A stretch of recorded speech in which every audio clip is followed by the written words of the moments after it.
लोकसभा इंतखाबात के ऐलान से एक माह कबल सुप्रीम कोर्ट ने इलेक्टोरल बॉन्ड पर अपना फैसला सुना दिया है और उसे गैर आईनी करार दिया है। तफसीलात के मुताबिक सुप्रीम कोर्ट ने एक तारीखी फैसला सुनाते हुए इलेक्टोरल यानी इंतखाबी बॉन्ड स्कीम पर पाबंदी आयद कर दी। ये फैसला मरकजी हुकूमत के लिए एक झटके की तरह है क्योंकि वो इस स्कीम को जारी रखने की हामी थी। अदालत उज़्मा ने इलेक्टोरल बॉन्ड को गैर आईनी करार देते हुए कहा कि ये स्कीम अवाम के हक़ इत्तलात यानी राइट टू इंफॉर्मेशन RTI के मुनाफी है।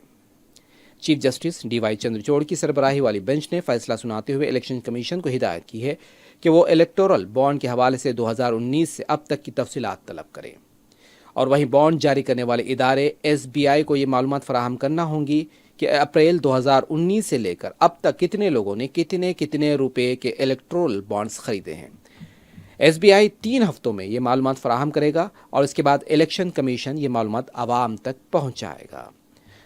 ख्याल रहे कि हुकूमत ने इलेक्टोरल बॉन्ड को RTI के दायरे से बाहर रखा था। यही वजह थी कि आम लोग हक़ इत्तलात के तहत इलेक्टोरल बॉन्ड से मुतालिक मालूमात हासिल नहीं कर सकते थे। अदालत ने अपने फैसले में कहा कि वोटर्स को सियासी जमातों के फंड्स के बारे में जानने का हक़ है।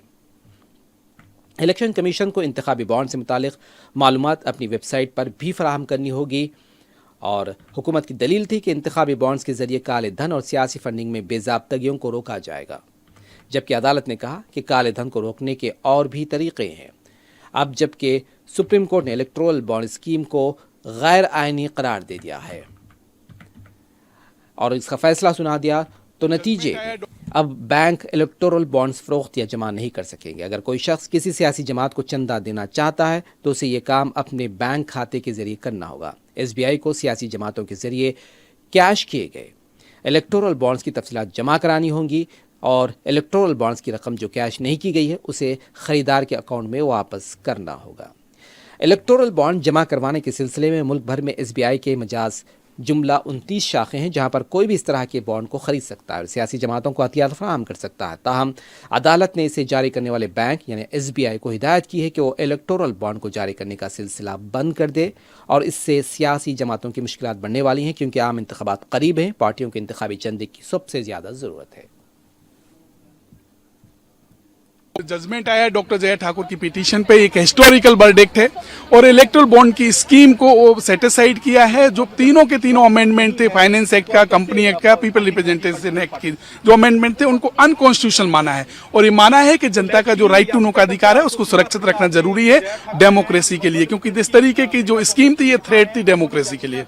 आगे जो जजमेंट आया है इसके जो रिप्रिकॉशन से काफी लार्ज लेवल पे जाएंगे।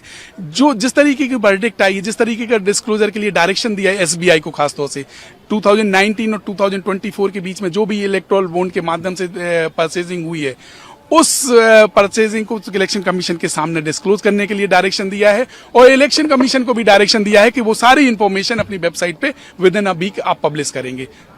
अब इंग्लिश देखिए, आज एक बहुत ही ऐतिहासिक फैसला था ये और इसने एक ट्रांसपेरेंसी हमारे इलेक्टोरल फंडिंग, पॉलिटिकल फंडिंग में इंट्रोड्यूस की है। पिछले 6 साल से ये स्कीम चल रही थी जिसके तहत जो फंडिंग हो रही थी पॉलिटिकल पार्टी की वो एक तरह से सीक्रेटिव फंडिंग हो रही थी, तो वो अब खत्म हो गई है। जजमेंट इमीडिएटली ऑपरेशनल हो गया है, तो आज की डेट में जो इलेक्टोरल बॉन्ड अनएनकैश्ड हैं उनको रिटर्न करना होगा और अब जो लिमिट भी थी, एक कॉर्पोरेट लिमिट होती थी 2017 तक 7.5% अपने प्रॉफिट से ऊपर कोई कंपनी डोनेट नहीं कर सकती थी, तो वो इलेक्टोरल बॉन्ड स्कीम के जो अमेंडमेंट थे उन्होंने उसको भी खत्म कर दिया था। तो कोई भी, चाहे लॉस मेकिंग कंपनी हो, घाटे वाली कंपनी हो, मुनाफे वाली कंपनी हो, सारे डोनेट कर सकते थे, तो वो भी हट गया है। अब तो अब सिर्फ प्रॉफिट मेकिंग कंपनी और अपने 7.5% तक के प्रॉफिट को ही डोनेट कर सकते हैं। The crux of the today's judgment is that the public has a right to know, and in a democracy, in a functioning constitutional democracy, you cannot have a mechanism of political funding where the public will not get to know who's funding their political parties. That is really the core of the judgment.